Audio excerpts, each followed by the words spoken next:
Last July, a woman in Ohio ripped out her entire flower bed, not because it died, because it was boring. Every plant in it bloomed for exactly 2 weeks and then just sat there, green, silent, for the other 11 months. She didn't know something most gardeners never figure out. There's a small group of perennials that don't just bloom once, they bloom all summer long, from Memorial Day to the first frost, without you doing almost anything. Most garden centers won't tell you which ones because the one and done bloomers are what they restock and sell you again next year. Today, that changes. We're covering 13 perennials that bloom nonstop all summer, not for 1 week, not for a month, but for 4, 5, sometimes 6 months straight. We're going deep on each one, how to plant it, where it thrives, and the one mistake that kills it fastest. And I'll warn you now, Number 9 is the one most American gardeners walk right past at the nursery because it looks unimpressive in a tiny pot. In the ground, it becomes the single hardest working plant in this entire list. Stick around for that one. Before we get into number 1, quick thing.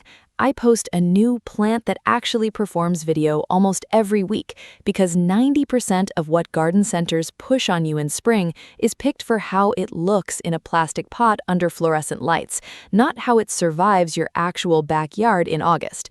If you don't want to keep wasting money on plants that quit blooming by July 4th, hit subscribe now because next week's video is about the exact opposite of this list, 5 popular perennials you should stop buying.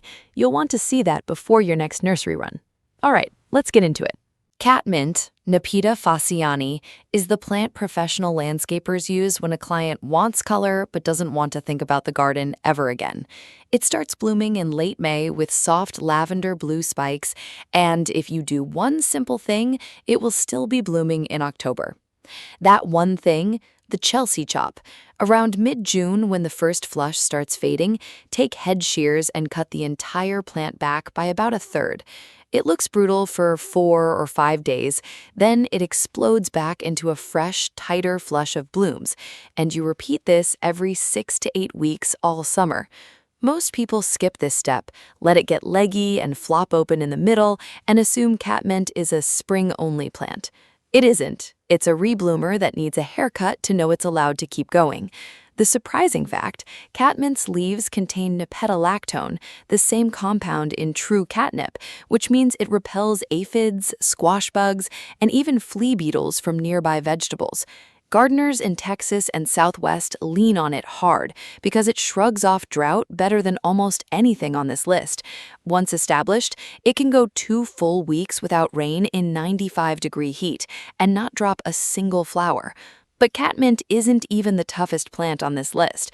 Number 2 is the one that nurseries in the Midwest sell out of every single spring, and almost nobody knows why it's suddenly everywhere. Coral bells confuses people because most gardeners buy it for the foliage, those deep purple, amber, or lime green leaves, and don't even realize it flowers.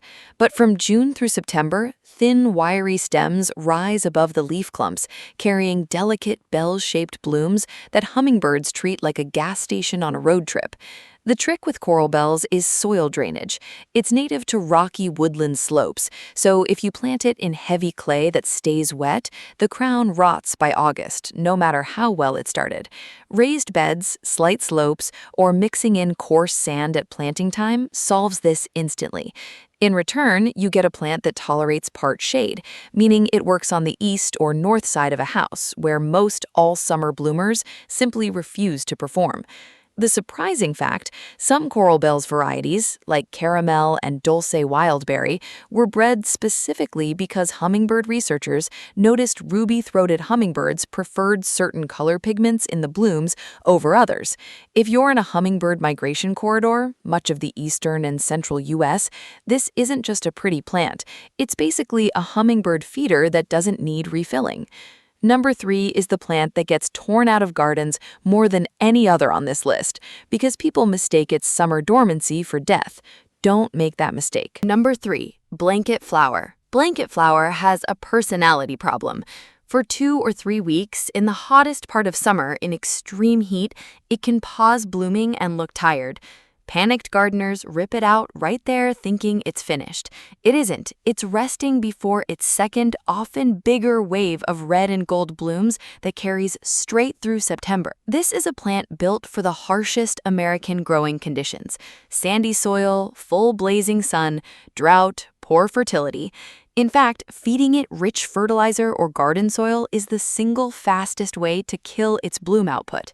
It responds to abuse with more flowers, and to pampering with floppy green growth and almost no color. Gardeners in Arizona, Nevada, and the Great Plains often get the single best performance from this plant because their soil is naturally lean. The surprising fact, Gaillardia is one of the few perennials that reliably reseeds itself true to color in a home garden, meaning one $6 plant from a nursery can turn into a dozen plants within 3 years, for free, without you doing anything but letting the spent flower heads sit through winter instead of deadheading them all. Quick question for you. Be honest. How many plants have you bought at a nursery in the last 2 years that died within the first summer? Drop the number in the comments. I genuinely read every single one. If that number is higher than 0, it's probably not your fault. It's because nobody told you which plants are actually built to survive real backyards instead of greenhouse conditions. That's the entire reason this channel exists. If you want more of these plants that actually work breakdowns instead of generic gardening advice, subscribing is the move. I'm building this whole channel around saving people money on plants that die. Let's keep going. Number 4, Threadleaf coreopsis. Threadleaf coreopsis produces such a dense cloud of small yellow daisy-like flowers over such a long window, typically June to September, that from a distance it looks less like a plant and more like a patch of sunlight sitting in your yard. The foliage itself is fine and feathery, almost fern-like, which means even when it's not in bloom, the textures still add something to the bed. What makes it earn a spot on this list specifically is how little it asks for. It tolerates poor, rocky, or sandy soil, needs almost no supplemental water once established, and, unlike many long bloomers, doesn't require aggressive deadheading to keep flowering. A light shear in midsummer helps density, but skipping it entirely still gets you a solid 4-month bloom window. The surprising fact, this plant is in the same family as sunflowers and true daisies, Asteraceae, and its extended bloom time is actually a survival adaptation from its native prairie habitat, where a longer flowering window increased the odds of pollination during unpredictable rainfall years. You're basically growing a plant engineered by 10,000 years of prairie evolution to never miss its shot. Number 5 might be the most misunderstood plant on this entire list. Half the gardeners who grow it are killing its bloom potential without realizing it. Number 5. Black-eyed Susan, Rudbeckia fulgida. Black-eyed Susan is one of the most recognizable perennials in America, and also one of the most mishandled. The mistake? Gardeners plant it in rich, heavily mulched, well-watered beds, the exact conditions that push it toward lush, leafy growth at the expense of the golden yellow, chocolate-centered blooms it's famous for. Left slightly lean and a little dry, Rudbeckia fulgida blooms from July through the first hard frost, often later than almost anything else in the bed. It's also one of the few perennials on this list that genuinely improves the soil biology around it. Its extensive fibrous root system breaks up compacted clay over 2 or 3 seasons, which is part of why it's a go-to for reclaiming neglected or new construction yards across the Midwest and South. The surprising fact, leaving the seed heads standing through winter instead of cutting them back isn't just about self-seeding. It directly supports goldfinches, which strip the seeds through late fall and winter, and are one of the reasons black-eyed Susan patches often become unofficial backyard bird sanctuaries. Number 6 is a plant most people only associate with one specific holiday color scheme and have no idea it blooms for 5 straight months. Salvia nemorosa produces tall, upright purple-blue flower spikes that start in late spring and, with one specific maintenance trick, keep producing new flushes clear into fall. The trick is identical in spirit to Catmint.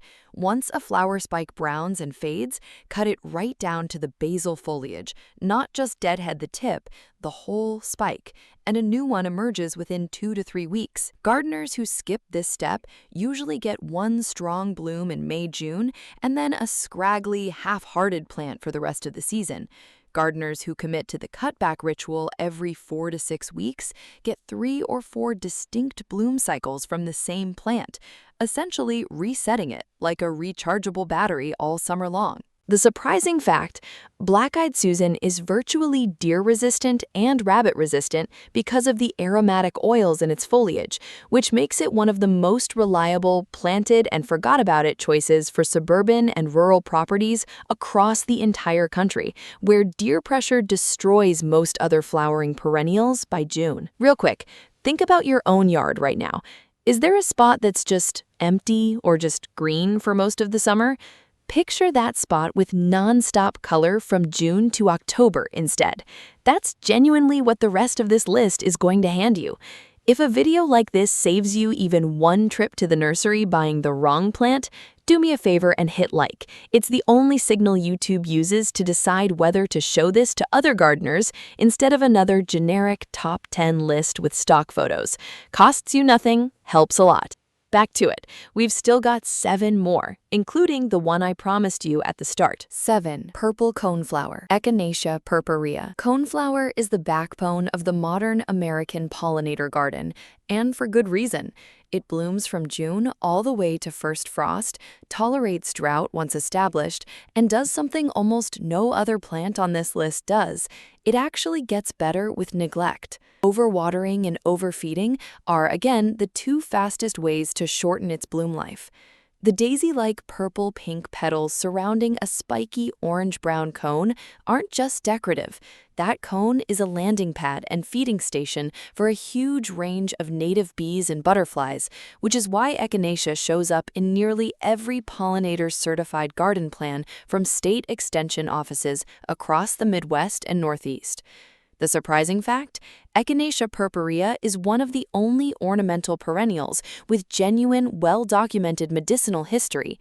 Indigenous Plains tribes used its root for centuries for immune support, and it's still one of the top-selling herbal supplements in the U.S. today, meaning the same plant blooming in your front bed has an entire pharmaceutical industry built around its roots. Item 8 is a plant most gardeners think needs full shade, and that single wrong assumption is costing them months of missed blooms. 8. Daylily. Daylily earns its spot here through sheer, almost unfair efficiency.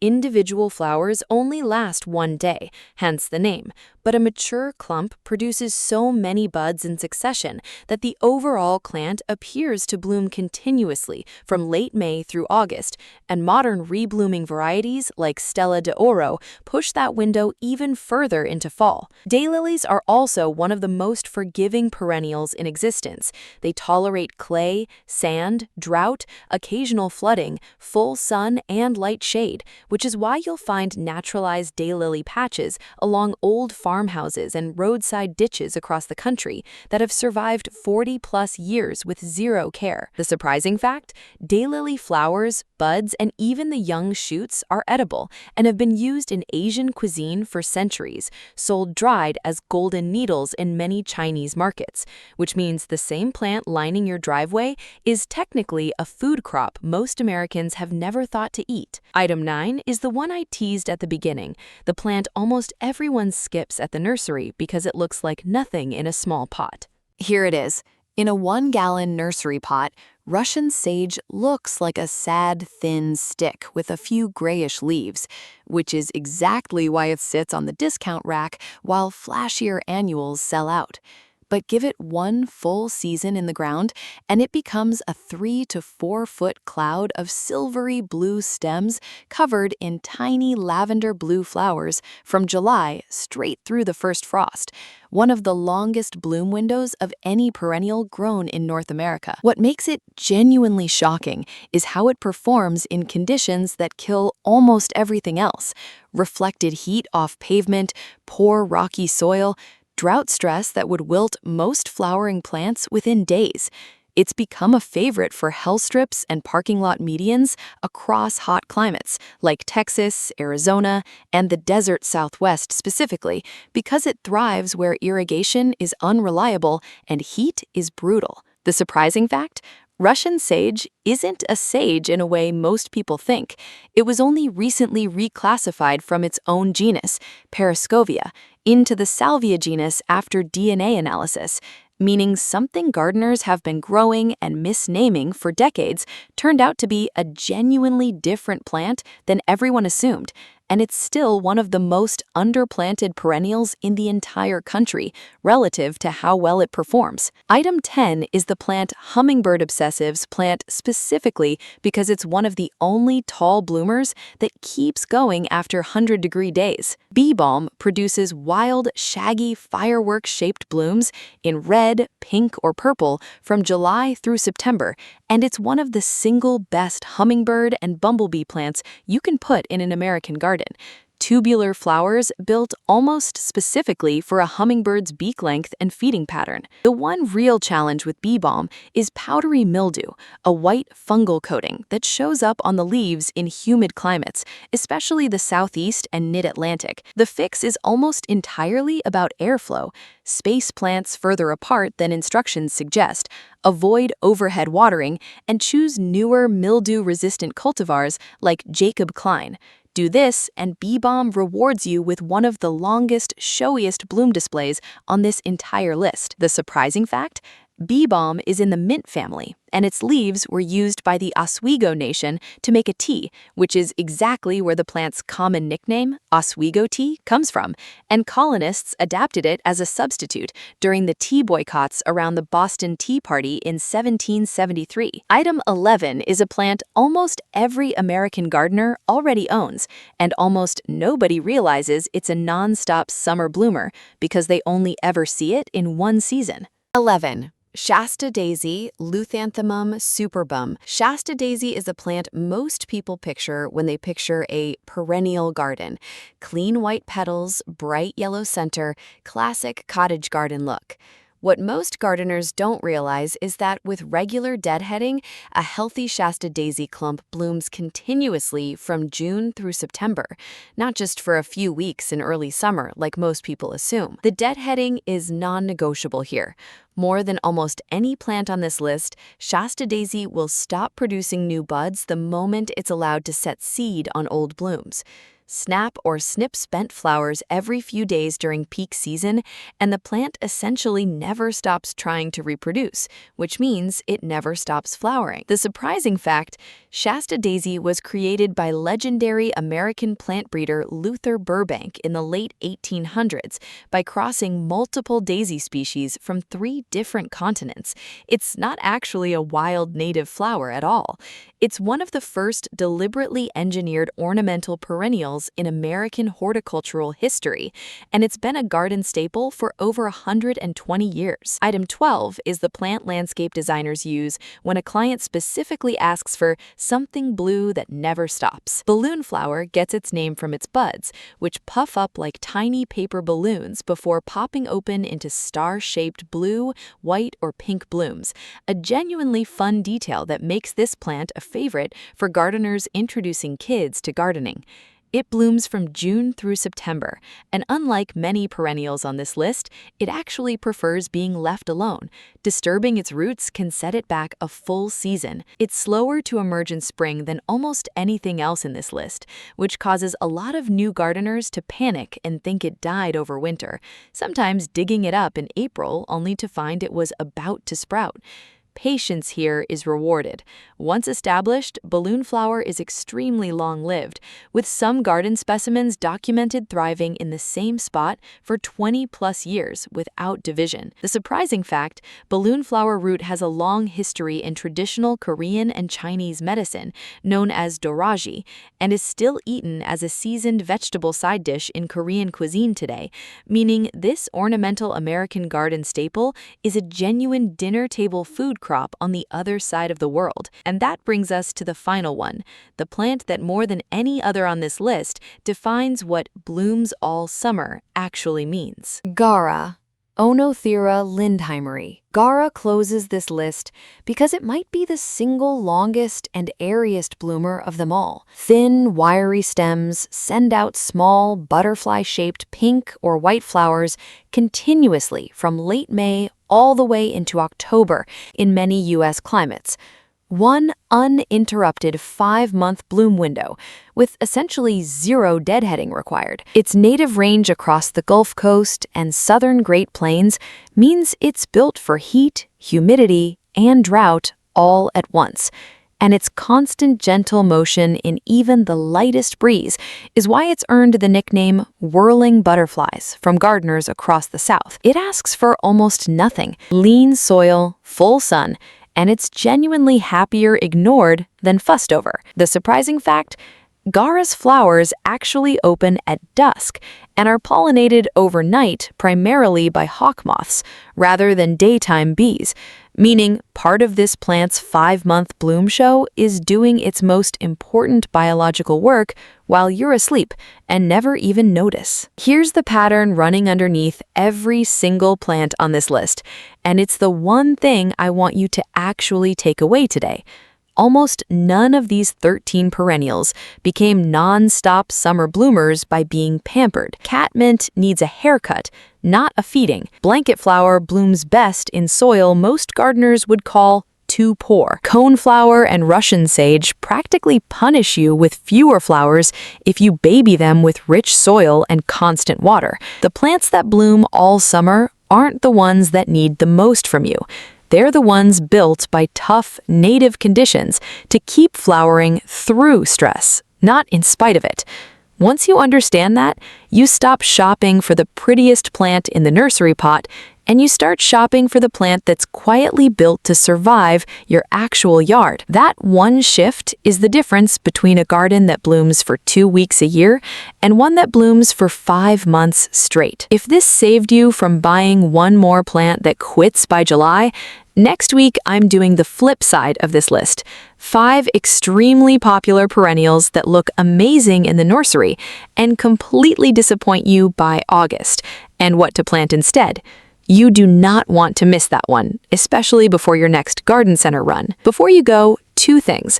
First, tell me in the comments which of these 13 surprised you the most, or just drop your city or state so I know where in the country you're gardening.